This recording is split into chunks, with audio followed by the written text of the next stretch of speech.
തന്ത്രത്തിൽ മാത്രമല്ല പൊതുവിൽ കർമ്മങ്ങളിലെല്ലാം ഷഡ്കർമ്മങ്ങൾ എന്ന് പറഞ്ഞിട്ടൊരു സംവിധാനമുണ്ടല്ലോ. എന്താണ് ഈ ഷഡ്കർമ്മങ്ങൾ?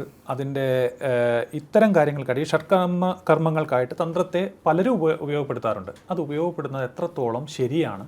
അതിൻ്റെ കോൺസിക്വൻസസ്, അതിൻ്റെ ഒരു പരിണിത ഫലങ്ങൾ എത്രത്തോളം ഉണ്ടാവും?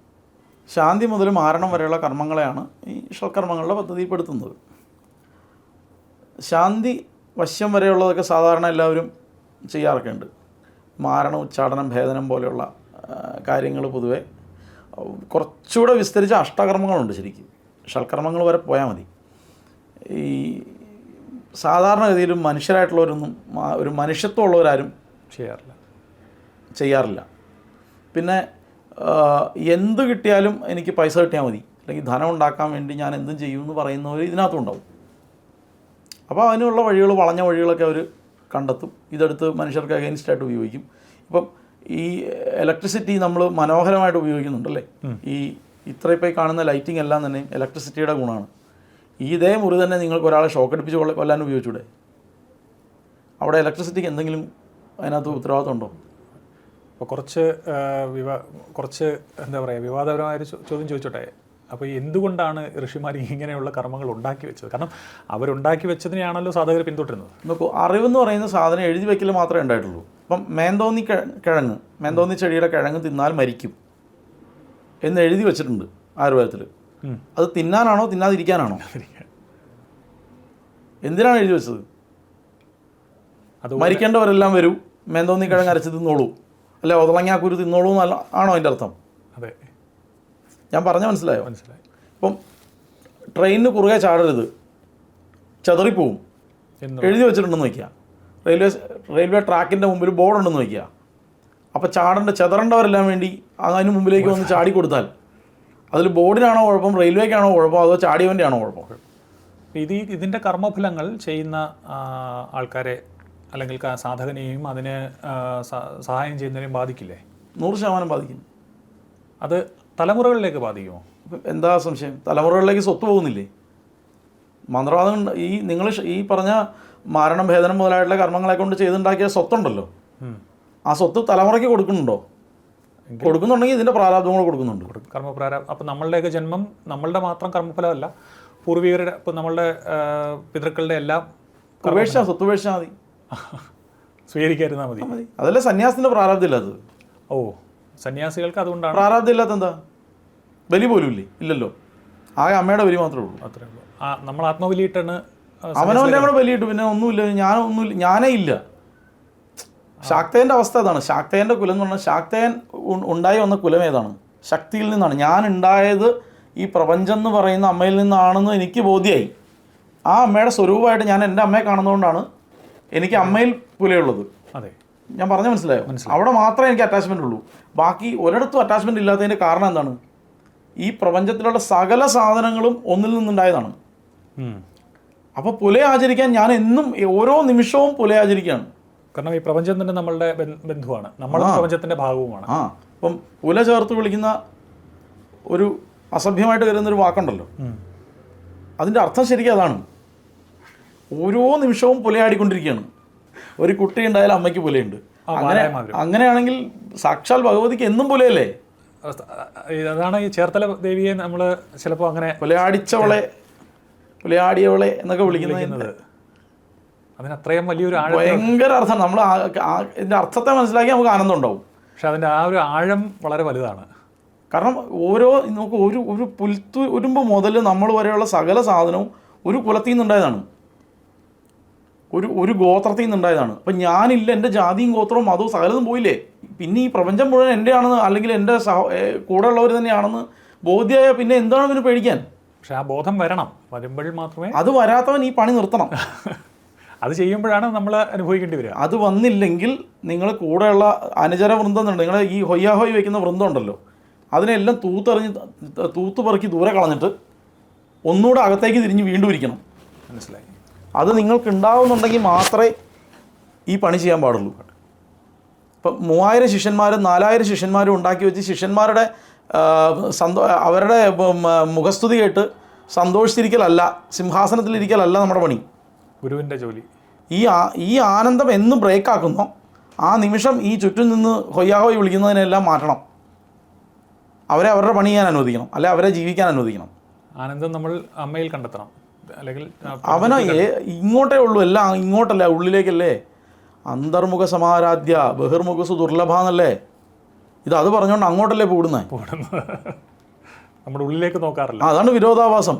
ഇത് പറഞ്ഞ് അങ്ങോട്ടാണ് ഇടുന്നത്, ഇത് ഇങ്ങോട്ടാണ് ഇടണ്ടേ. മനസ്സിലായി. അതിനോടനുബന്ധിച്ചൊരു കാര്യം ചോദിച്ചോളട്ടെ.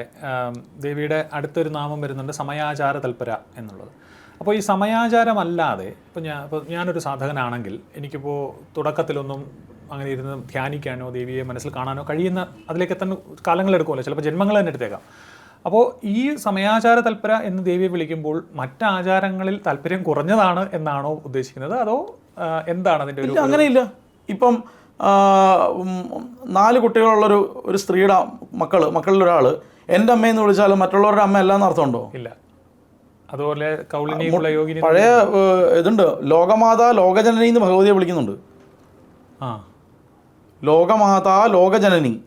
എന്തിനാണ് ഒരേ പേര്, ഒരേ അർത്ഥം വരുന്ന പേര് 2 പ്രാവശ്യമായിട്ട് പറയുന്നത്? ലോകമാതാ എന്ന് പറഞ്ഞാൽ സകല ലോകത്തിൻ്റെ അമ്മയാണ്. ലോകജനനി എന്ന് പറഞ്ഞാൽ ഇനി ഇവർ സൃഷ്ടിച്ചതാണല്ല. ഇനി ഇവർ സൃഷ്ടിക്കാത്ത പോലെ ലോകം വന്നോ? ഇല്ല. അതിന് അതിൻ്റെ ഇവർ തന്നെയാണ്. നിങ്ങളങ്ങനെ ഒരു ലോകം കണ്ടെത്തിയെന്ന് വയ്ക്കുക, അങ്ങനെ ഒരു ലോകം ഉണ്ട് എന്ന് വയ്ക്കുക, ഉണ്ടെങ്കിൽ അതിൻ്റെ അമ്മ ഇവർ തന്നെയാണ്, വേറെ അന്വേഷിക്കേണ്ടെന്നാണ്. മനസ്സിലായി. അതായത് ഒന്നും എല്ലാത്തിനെയും ഉണ്ടാക്കിയതാണ്. ഇനി ഉണ്ടാക്കാത്തതായിട്ട് വല്ലതും കണ്ടോ? അതും ഇവർ തന്നെയാണ്. നമ്മളിപ്പോൾ ദേവിയിലേക്ക് എത്തി, നമ്മൾ സ്വാഭാവികമായിട്ട് ദേവിയിലേക്ക് വന്നു ചേർന്നു. അപ്പോൾ ആ ദേവിയുമായിട്ട് ബന്ധപ്പെട്ട അടുത്ത ചോദ്യമാണ്, ഈ കുറച്ചുകൂടി ഉയർന്നൊരു തലത്തിലേക്ക് നമ്മൾ വരുമ്പോൾ തന്ത്രത്തിൻ്റെ തന്നെ ഒരു ഉയർന്ന തലമാണല്ലോ ശ്രീവിദ്യാ സാധന അല്ല ശ്രീവിദ്യാ ഉപാസന. ഇപ്പോൾ ഒരുപാട് പറഞ്ഞു കേൾക്കപ്പെടുന്ന ഒരു വാക്കും കൂടിയാണത്, ഒരുപാട് മിസ്യൂസ് ചെയ്യപ്പെടുന്ന ഒരു വാക്കാണ് ശ്രീവിദ്യാ ഉപാസന. തന്ത്രത്തിൻ്റെ ഒരു ഉന്നത തലമായിട്ടാണോ ശ്രീവിദ്യയെ കാണുന്നത്, അഥവാ മറ്റുപാസനകളിൽ നിന്നും ശ്രീവിദ്യാ ഉപാസനയ്ക്കുള്ള വ്യത്യാസം എന്താണ്? വ്യത്യാസമൊന്നുമില്ല, ഒരു പദ്ധതി അത്രേ ഉള്ളൂ. അപ്പോൾ ദേവിയെ ഉപാസിക്കുന്നതു ശിവനും ശക്തിയിലെ ശക്തിയെ ഉപാസിക്കുന്ന ഒരു പദ്ധതി എന്നുള്ളത് മാത്രമാണ്. ദേഹോഹം എന്നുള്ള ബുദ്ധി മനുഷ്യർക്ക് മോഹമാതാവാം അവിദ്യയാകുന്നത്. എഴുത്തച്ഛൻ ദേഹമല്ലോർക്കിൽ ഞാനായത് ആത്മാവെന്ന് മോഹൈക ഹന്ത്രിയായുള്ളത് വിദ്യകൾ. രാമൻ ഉപദേശിക്കുന്നതാണ്. രാമൻ ആരാണ്? എവിടെയാണ് ഇയാൾ രമിച്ചത്? രാമൻ എന്നുള്ള പേര് രമിച്ചവൻ എന്നുള്ള അർത്ഥത്തിലാണല്ലോ. ഇയാൾ എവിടെയാണ് രമിച്ചത്? ആത്മാരാമനാണ്. അവനവൻ്റെ ആത്മാവിൽ രമിച്ചവനാണ്. അങ്ങനെയുള്ള യോഗിയായ രാമൻ പറഞ്ഞു കൊടുക്കുകയാണ്, നീ ദേഹമാണെന്ന് നിനക്ക് തോന്നിപ്പിക്കുന്ന സകല സാധനമില്ലേ, അത് അവിദ്യയാണ്. നീ ദേഹമല്ലെന്ന് നിന്നെ തോന്നിപ്പിക്കുന്ന എന്തോ അത് വിദ്യ. അപ്പം വിദ്യ ഒരു ഫസ്റ്റ് ക്വാളിറ്റി വിദ്യ, സെക്കൻഡ് ക്വാളിറ്റി വിദ്യ, തേർഡ് ക്വാളിറ്റി മോക്ഷം കിട്ടുന്ന വിദ്യ എന്നൊരു വിദ്യ ഉണ്ടോ? ഇല്ല. അങ്ങനെ ഉണ്ടെങ്കിൽ എനിക്ക് ആ തേർഡ് ക്വാളിറ്റി തന്നിട്ട് ഫസ്റ്റ് ക്വാളിറ്റി എല്ലാവരുടെ വീതം, കാരണം തേർഡ് ക്വാളിറ്റി മേടിക്കാൻ ആളുണ്ടാവില്ല. തേർഡ് ക്വാളിറ്റി മോക്ഷേ എനിക്ക് ആഗ്രഹമുള്ളൂ, ഫസ്റ്റ് ക്വാളിറ്റി യോഗിമാരെല്ലാം കൊണ്ടുപോട്ടെ. അങ്ങനെയൊന്നുമില്ല. സകല വിദ്യയും പോയി ചേരുന്നത് ഒരിടത്തേക്കാണ്. ആകാശാത് പതിതം തോയം സാഗരം പതി ഗച്ഛതി സർവദേവ നമസ്കാരം കേശവം പ്രതി ഗച്ഛതി എന്നല്ലേ. എവിടെ നമസ്കരിച്ചാലും കേശവനിലേക്ക് പോകുന്നതാണ്. അപ്പം വൈഷ്ണവ വിദ്യ ആണെങ്കിലും ശൈവവിദ്യകളാണെങ്കിലും സുബ്രഹ്മണ്യ വിദ്യകളാണെങ്കിലും ഗാണപത്യ വിദ്യകളാണെങ്കിലും സൗരമാണെങ്കിലും ചാന്ദ്രമാണെങ്കിലും മധുവിദ്യ ആണെങ്കിലും ശ്രീവിദ്യ ആണെങ്കിലും ചന്ദ്രവിദ്യ ആണെങ്കിലും പറയുന്ന സകല വിദ്യകളും പോയിട്ട് ചേരാൻ ഒറ്റ സ്ഥലമേ ഉള്ളൂ, ബിന്ദു. ബിന്ദു അല്ലാത്ത ഒന്നിലേക്ക് ഇത് ചേരാൻ പറ്റില്ല. മനസ്സിലായി. ബിന്ദു പൂർണ്ണമാണ്. പൂർണ്ണമായ ബിന്ദുവിലേക്ക് പൂർണ്ണമായ ഒന്ന് ചേർത്താലും പൂർണ്ണമാണ്. അതാണ് ഉപനിഷത്തിൻ്റെ വാക്യം. പൂർണ്ണമായ ബിന്ദുവിനെ നിങ്ങൾ 3ആക്കി മാറ്റിയാലും 3ഉം പൂർണ്ണമാണ്. പൂർണ്ണമല്ലാതെ ഒന്നും അവശേഷിക്കുകയില്ല. പിന്നെ ശ്രീവിദ്യ പ്രത്യേക ഒരു വിദ്യയാണെന്നും ആ ശ്രീവിദ്യാ ദീക്ഷിതരായിട്ടുള്ള ആൾക്കാർ ചൊവ്വയിൽ നിന്ന് വന്ന ഏലിയന്മാരെ പോലെയാണെന്നും ഒന്നുമില്ല. എന്ന് ഈ പ്രപഞ്ചം അവസാനിക്കുന്നോ, ലോകം അവസാനിക്കും, അന്ന് ഇതും അവസാനിക്കും, വീണ്ടും തുടങ്ങും. ശിവൻ ഭഗവതിയോട് ചേർന്ന് നിൽക്കുന്നതുകൊണ്ട് പുള്ളിക്ക് മാത്രം നാശമില്ല. മനസ്സിലായി. ബ്രഹ്മൻ നശിക്കും, വിഷ്ണു നശിക്കും, ഇന്ദ്രൻ നശിക്കും, സകലതും നശിവും. പ്രളയകാലത്ത് അതെല്ലാം ഒന്നുമില്ല. ഞാൻ പറഞ്ഞതല്ല, ശങ്കരാചാര്യസ്വാമി എഴുതി വെച്ചിരിക്കുക. ശിവനും ശക്തിയും മാത്രം. സൗന്ദര്യലഹരി. ശ്രീവിദ്യ എന്ന് കേൾക്കുമ്പോൾ തന്നെ നമ്മുടെ മനസ്സിലേക്ക് വരുന്നൊരു പേരാണ് ലളിതാ സഹസ്രനാമം.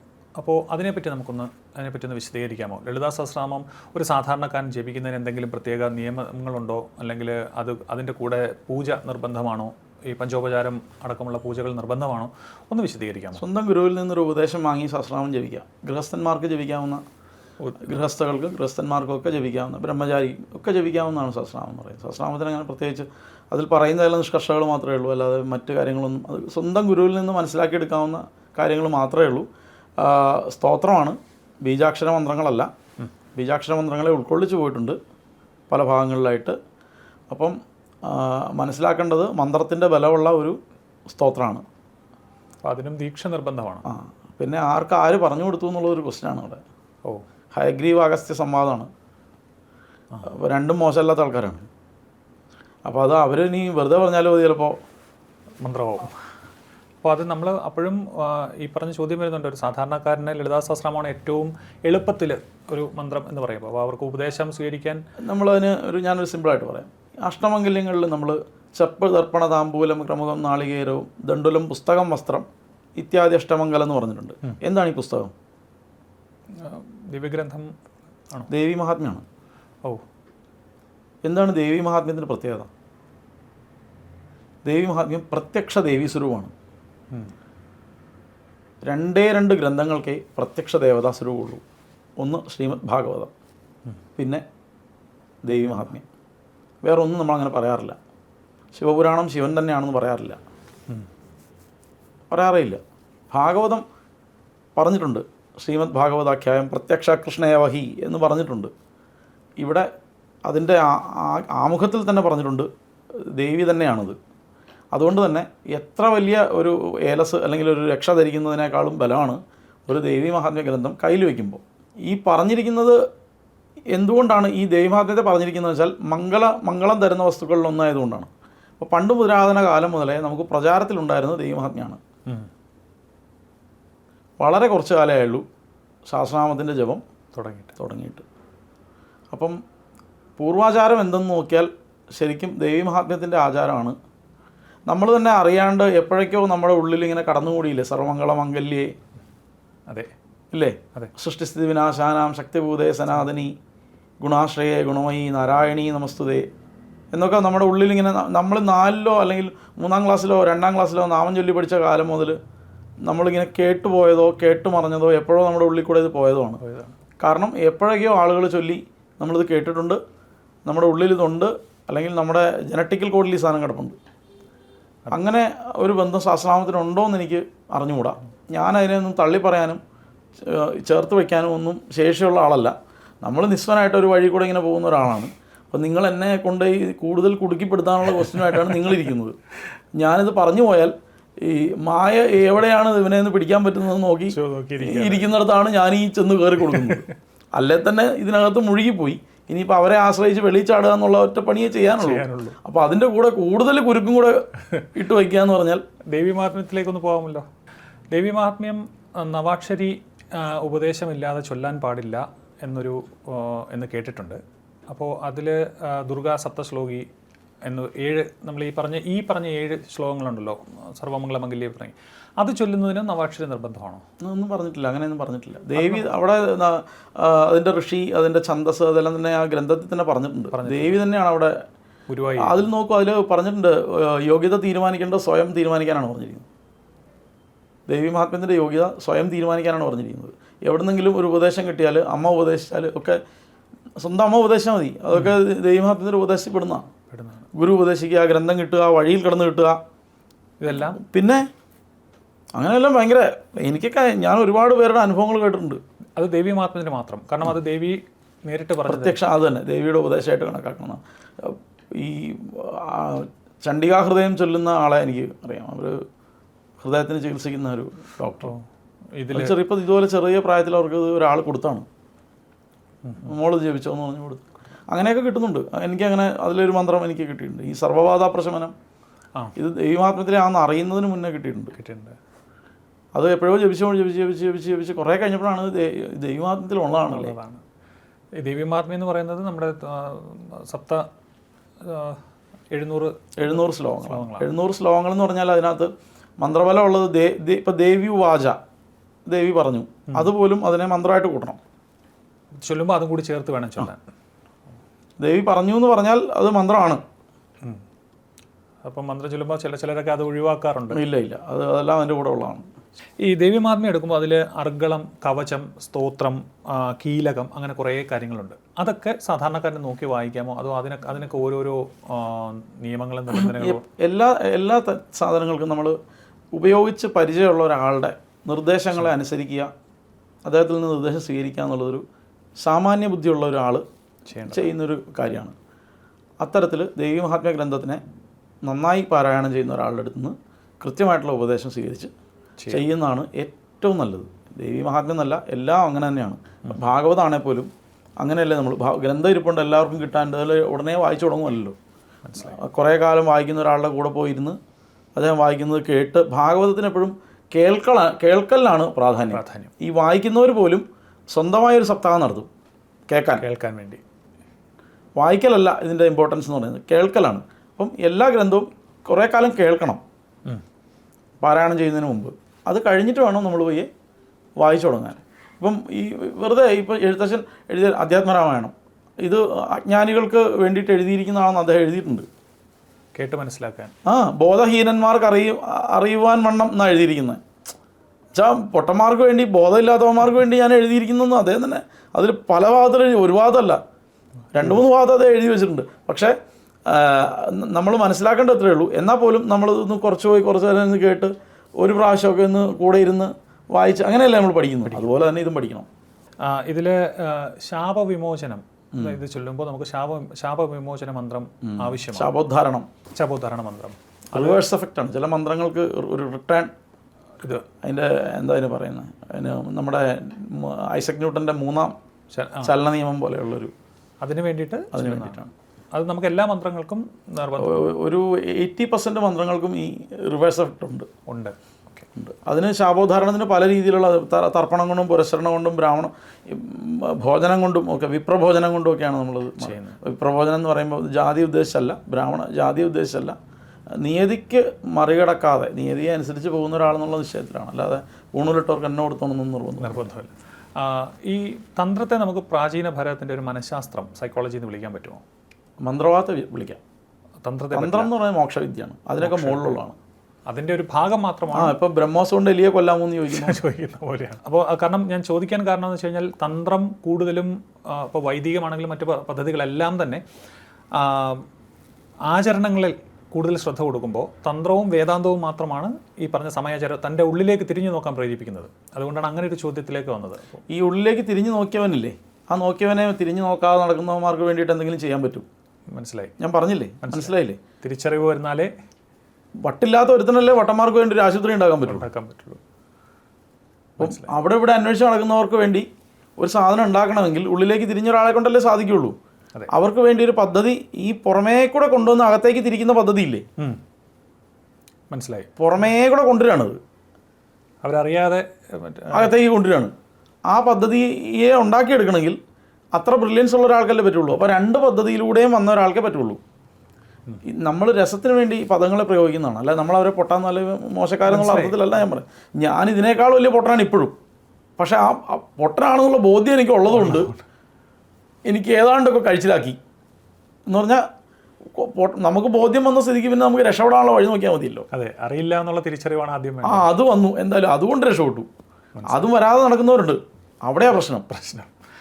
അപ്പോൾ ഇത് സന്യാസിയാവാത്ത ഒരാൾക്ക് ഇതിൻ്റെ മറ്റൊരു പ്രശ്നമാണ് ഈ വൈരാഗ്യം. നമ്മൾ ഉപാസന ചെയ്താൽ വൈരാഗ്യം വരും എന്നുള്ള ഒരു പ്രശ്നമുണ്ട്. അപ്പോൾ സന്യാസത്തിലേക്ക് അടുത്തു പോകും. തൻ്റെ ഒരു ഗൃഹസ്ഥൻ ഇങ്ങനെയുള്ള സാധനങ്ങൾ ചെയ്താൽ എത്രത്തോളമാണ് അതിൻ്റെ അപകടം, ഈ വൈരാഗ്യം വരാനും തൻ്റെ കുടുംബജീവിതത്തിലെയും കുടുംബത്തെ ഉപേക്ഷിച്ച് ആ ഒരു രീതിയിലേക്ക് പോകാനുള്ള ഒരു സാധ്യത എത്രത്തോളമാണ്, അല്ലെങ്കിൽ അതിനുള്ള പരിഹാരം എന്താണ്? അങ്ങനെ ശിവൻ എന്നേ പാർവതി ഉപേക്ഷിക്കണം, എന്നേ ഇതെല്ലാം അവസാനിക്കണം. ഈ സതി ദേഹത്യാഗം ചെയ്തപ്പോൾ ഇത്രയും സങ്കടത്തോടു കൂടി അദ്ദേഹം ഈ താണ്ഡവമൊക്കെ ആടേണ്ട വല്ല കാര്യമുണ്ടോ? പ്രപഞ്ചത്തിൻ്റെ നിലനിൽപ്പ് മഹാവിഷ്ണു എന്നേ ലക്ഷ്മി ഉപേക്ഷിച്ച് സ്ഥലം വിടണം. യോഗീശ്വരനായ കൃഷ്ണൻ, രാധാകൃഷ്ണൻ എന്നാണ് സംബോധന. മനസ്സിലായി, ഞാൻ പറഞ്ഞ മനസ്സിലായോ? അതിൽ മുങ്ങിപ്പോകരുത് എന്നാണോ? മുങ്ങണം. നിങ്ങളിൽ നിന്ന് ഭേദമല്ലെന്ന് അതും നമ്മളുടെ തന്നെ ഭാഗമാണ് ഈ സാധന. പ്രപഞ്ചം മുഴുവൻ ഞാൻ തന്നെയാണ്, എൻ്റെ ഭാര്യ വേറെയാണെന്നാണോ ഉദ്ദേശിക്കുന്നത്? അതുമായിട്ട് ബന്ധപ്പെട്ട് നമ്മൾ വളരെ ഈ തന്ത്രത്തെ ഏറ്റവും കൂടുതൽ വിവാദമാക്കുന്ന ഒന്നാണ് ലൈംഗികത എന്ന് പറയുന്നത്. കാരണം പലരും ഈ തന്ത്രത്തിലേക്ക് വരുന്നത് തന്നെ ഇതിന് വേണ്ടിയിട്ട് ഒരു വിവാദ വിഷയമാണത്, അറിയാമല്ലോ. അപ്പോൾ ഈ ലൈംഗികത, ഈ പഞ്ചമകാരങ്ങളിലെ അവസാനമായ മൈഥുനം എങ്ങനെയാണ് തന്ത്രത്തിൽ ഭാഗമായിരിക്കുന്നത്? എന്താണ് അതിൻ്റെ ആ ഒരു അടിസ്ഥാനം? ആന്തരികമായ അർത്ഥം ശിവശക്തി സംയോഗമാണ്.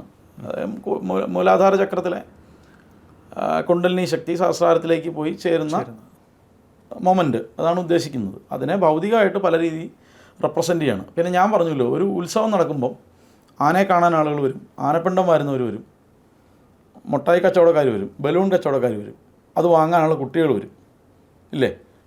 പിടിച്ചുപറിക്കാർ വരും, കള്ളന്മാർ വരും, മാല പൊട്ടിക്കലുകാർ വരും, സാധകർ വരും, മേളക്കാർ വരും, മേള ആസ്വാദകർ വരും. ഞാൻ പറഞ്ഞ മനസ്സിലാവുന്നു. വെറുതെ കുറേ ആൾക്കാർ വരും, വെറുതെ ഒന്നുമില്ലേ ഒന്ന് കണ്ടേ, കുറച്ച് ആൾക്കാർ വരും, ഭക്തജനങ്ങളുണ്ടാവും, കുറച്ച് സ്ത്രീകൾ മേക്കപ്പൊക്കെ ഇട്ട് 10 പേര് കാണട്ടെ, ഇപ്പോഴല്ലേ അവസരമുള്ളൂ എന്ന് കരുതി വരും. 10 പുരുഷന്മാർ അവരെ നോക്കാൻ വേണ്ടി വരുന്നവരുണ്ടാവും. എന്ന് വെച്ച് ഉത്സവം നിരോധിക്കാൻ പറ്റുമോ? മനസ്സിലാവുന്നു. ഉത്സവത്തിൻ്റെ പദ്ധതി ഇതല്ല. ദേവൻ്റെ കലകളെ അമൃത കലകൾക്ക് കൂടുതൽ പ്രാധാന്യം കൊടുത്തുകൊണ്ട് ദേവനെ ക്ഷേത്ര ചൈതന്യ വർദ്ധനവിന് വേണ്ടി ഉണ്ടാക്കുന്നതാണെന്നൊക്കെ തന്ത്രിക്ക് അറിയാം, പ്രതിഷ്ഠിച്ച ആൾക്കും അറിയാം. പക്ഷെ എന്തിനാണ് ദേശോത്സവമാക്കി മാറ്റുന്നതിനാണ്? എല്ലാ തരത്തിലുള്ള ആനന്ദങ്ങളും ഉണ്ടായിക്കോട്ടെ എന്നുള്ളത്, അത്രേ ഉള്ളൂ. അപ്പോൾ തന്ത്രം എന്ന് പറയുന്നത് സാർവജനികമായൊരു വസ്തുവാണ്. നിങ്ങളിതിൽ വരുമ്പോൾ നിങ്ങൾക്ക് എന്താണോ കിട്ടുന്നത് അതൊക്കെ നിങ്ങൾ ഒറ്റ കാര്യമുള്ളൂ, എന്തിനും കർമ്മപ്രാരാബ്ദമുണ്ട്. ആ ഒരൊറ്റ സെൻറ്റൻസ് ബാക്കിലുണ്ടെങ്കിൽ നിങ്ങൾ എന്തിലേക്കാണ് പോകുന്നതെന്ന് 10 പ്രാവശ്യം ആലോചിക്കാം. ചെയ്യുന്നത് ആലോചിച്ച് ചെയ്യുള്ളൂ. പിന്നെ വരാനുള്ളതാണോ? വരും. അവിടെ പിന്നെ നമുക്ക് പിടിച്ചു നിൽക്കാനൊന്നും പറ്റില്ല. മനസ്സിലാവും. എഴുത്തച്ഛൻ രാമായണത്തിൽ എഴുതിയിട്ടുണ്ട്, ഭോഗത്തിനായിക്കൊണ്ട് കാമിക്കുകയും വേണ്ട, ഭോഗം യഥോചിതം വർജിക്കുകയും വേണ്ട, അങ്ങനെയെന്നാണ് ആ സ്റ്റേറ്റ്മെൻറ്റ്. ഈ പിള്ളേരൊന്നും ഇത് ഈ ശ്രീവിദ്യാ സാധനയും സുബ്രഹ്മണ്യ സാധനമായിട്ട് ഇറങ്ങുന്നതിന് മുന്നേ കുറച്ച് കാലം അധ്യാത്മരാമായണം വായിക്കണം, ഹരിനാമകീർത്തനം ചൊല്ലണം, ജ്ഞാനപ്പാന കേൾക്കണം. ജ്ഞാനപ്പാന ചൊല്ലുമല്ല, കേൾക്കണം. ശരിക്ക് ജ്ഞാനപ്പാന നന്നായിട്ട് കേട്ടാലുണ്ടല്ലോ, ആരെങ്കിലും ചൊല്ലി കേൾക്കണം. ചൊല്ലി കേട്ടാൽ ഇപ്പം പീലീലയുടെയൊക്കെ റെക്കോർഡുണ്ടല്ലോ, ഇതൊക്കെ ചൊല്ലി കേൾക്കണം. ചൊല്ലി കേൾക്കുമ്പോഴാണ് ഈ സംഗതി ഇതേ ഉള്ളൂ, ഇതാണല്ലോ ദൈവം. അപ്പം നമുക്കൊരു ആനന്ദം വരുന്നത്, ദൈവം ഈ സംഗതിയാണോ ഞാൻ ഇത്രയും കാലം വേറൊരു രീതിയിലാണല്ലോ മനസ്സിലാക്കിക്കൊണ്ടിരുന്നത് എന്നുള്ള ബോധം വരുമ്പോൾ പിന്നെ വഴി അങ്ങ് ശരിയാവും. പിന്നെ പോകുന്ന വഴി കൂടെ ഒക്കെ നമുക്ക് അതുമായി ബന്ധപ്പെട്ട കാര്യങ്ങളേ ഉണ്ടാവുള്ളൂ. അല്ലെങ്കിൽ എന്നും ഈ തലതിരിഞ്ഞ വഴി കൂടെ പോകും. ആദ്യം തലയ്ക്കൽ നിന്ന് തുടങ്ങും. ഞാൻ പറഞ്ഞ മനസ്സിലായില്ലേ? ശ്രീവിദ്യ എന്ന് പറഞ്ഞാൽ ബിന്ദുവിലാണല്ലോ തീരുന്നത്. ആദ്യമേ പോയി ബിന്ദുവിൽ നിൽക്കും, അവിടെ കിടന്ന് ചിലവഴിക്കുള്ളൂ. ആദ്യം പോയി PhD കോഴ്സിന് ചേരും. അപ്പോഴാണ് മനസ്സിലായത് LKG പോയാലേ പറ്റുള്ളൂ. അവിടുന്ന് താഴെ LKG മുതൽ പിന്നെ തുടങ്ങണം. മനസ്സിലാവും. അടിസ്ഥാനം ഇല്ലാണ്ട് പോകുന്നതാണ് ഏറ്റവും വലിയ വിഷയം. എന്തുകൊണ്ടാണെന്ന് വെച്ചാൽ ഈ കുട്ടികൾ നാമം ജപിക്കുന്നുണ്ടോ? കുട്ടികൾ നാമം ജപില്ല. നാമം ജപിച്ചില്ലെങ്കിൽ തല്ലുകൊള്ളുമായിരുന്ന തലമുറ പോയി. ഞാനൊക്കെ കൊണ്ടിട്ടുണ്ട്, ഞാൻ ചൊല്ലിയിട്ടുമുണ്ട്. നമ്മളൊക്കെ സത്യം പറഞ്ഞാൽ നമ്മളുടെയൊക്കെ അടിസ്ഥാനപരമായ ഈ ഭക്തി ഉറവിടുന്നത് നിർബന്ധിച്ചിരുത്തിയ ഉള്ള നാമത്തിൽ നിന്നാണ്. 4ാം ക്ലാസ്സിൽ അല്ലെങ്കിൽ 3ാം ക്ലാസ്സിൽ ചൊല്ലിയ സാധനം അന്ന് ആദ്യമായി ചൊല്ലിയത് എൻ്റെ ഈ 40ാമത്തെ വയസ്സിൽ ഞാൻ ചൊല്ലുന്നുണ്ട്. നമ്മുടെ മനസ്സിൽ നിന്ന് പോയില്ല ഒരിക്കലും. അനുഷ്ഠാനമുണ്ട്, സന്ധ്യാവന്ദനം ഉണ്ട്, ശരത്തിലൊക്കെ ശ്രദ്ധയുണ്ട്, ഒരു വഴി കൂടെ പോകുന്നുണ്ട്. പക്ഷേ ഇത് മറന്നു പോയാലുണ്ടല്ലോ, അല്ലെങ്കിൽ ഇതൊരു ദിവസം വിട്ടുപോയാൽ ഒരു പിടപ്പാണ്. നമുക്ക് ഇത്ര കാലം ചെയ്തിരുന്നൊന്ന് പോകുമോ? അപ്പം ഈ കഴിഞ്ഞ ഇടയ്ക്കാണ് അതിനെ ബോധ്യപ്പെടുത്തി, അഗസ്ത്യ ഹൃദയത്തേക്കാൾ വലിയ ശത്രുസംഹാര മന്ത്രമില്ല. ഞാനിങ്ങനെ അത്ഭുതപ്പെട്ടു. ഞാൻ 4ാം ക്ലാസ്സിൽ ചൊല്ലി തുടങ്ങിയതാണ്, എത്രയോ കാലമായി. അപ്പം അതിൻ്റെ മന്ത്രത്തിൻ്റെ അവസാനം നോക്കൂ, യുദ്ധം ആദിത്യ ഹൃദയം ജപിച്ചു നീ ശത്രുക്ഷയം വരുത്തിയിടുക സത്വരം എന്നാണ്. രാവണനെ ജയിക്കാൻ വേണ്ടിയിട്ട് രാമന് ഒരു പോരായ്ക ഉണ്ടെന്ന് കണ്ടിട്ടാണ് അഗസ്ത്യർ ആദിത്യ ഹൃദയം പറഞ്ഞു കൊടുക്കുന്നത്. അപ്പോൾ അതിനോളം വലിയ ശത്രു സംഹാര മന്ത്രം വേറെ ഏതാണ്? മനസ്സിലാവും. ആരെയാണ് രാവണൻ ആരാണത്? സാക്ഷാൽ മഹാദേവ ശിഷ്യനാണ്. മഹാദേവൻ സ്വന്തം അസ്ത്രത്തെ കൊടുത്ത് അനുഗ്രഹിച്ച ആളാണ്. കൈലാസത്തെ തന്നെ എടുക്കാൻ പറ്റിയ ആളാണ്. രാവണ വിരചിതമായിട്ടുള്ള ശിവതാണ്ഡവ സ്തോത്രമാണ് ഇന്നും മഹാദേവ കൃതികളിലെ ഏറ്റവും പ്രാധാന്യമുള്ള സാധനം. അത് പോട്ടെ, വരം നേടിയതോ എത്ര വർഷത്തെ തപസ്സുകൊണ്ട്. ഈ ദേവന്മാർക്ക് കിട്ടുന്ന പോലെ എല്ലാം അങ്ങ് പ്ലേറ്റിൽ വെച്ച് കിട്ടുകയല്ല. ആ അദ്ദേഹത്തെ ജയിക്കാൻ വേണ്ടിയിട്ടാണ് രാമൻ അദ്ദേഹത്തിൻ്റെ കൂടെ ആവശ്യമാണ്. അദ്ദേഹം അടുത്തു, പെട്ടെന്ന് വന്നെന്ന് തീർത്ത് പോകുന്നുണ്ടോ എന്നുള്ള ചോദ്യത്തിലാണ് അദ്ദേഹം നിൽക്കുന്നത്. അദ്ദേഹം പലതവണ പല രാമായണങ്ങളുണ്ടല്ലോ, അതിൽ ചോദിക്കുന്നുണ്ടെന്നാണ് ബ്രഹ്മാവിൻ്റെ അടുത്ത് പോയിട്ട്, ഇതായില്ലേ സമയം, ഇറങ്ങാറായില്ലേ, ഈ മറ്റേ അങ്ങേര് വരാറായില്ലേ, ഞാൻ അടുത്തു. അപ്പം അദ്ദേഹത്തെ ജയിക്കാൻ വേണ്ടിയിട്ടാണ് ഇത് പറഞ്ഞു കൊടുക്കുന്നത്. ആരാ പറഞ്ഞു കൊടുക്കുന്നത്? അഗസ്ത്യർ. സകല വിദ്യകളുടെയും നാഥനാണ് അഗസ്ത്യർ. അതായത് ഈ പ്രപഞ്ചത്തിലുള്ള മുഴുവൻ ദേവതകളെയും കൂടെ നമ്മളൊരു തുലാസിൽ വെച്ചിട്ട് അഗസ്ത്യരെ ഇപ്പുറത്ത് വെച്ചാൽ അഗസ്ത്യരുടെ ത്രാസ് താന്നു നിൽക്കും.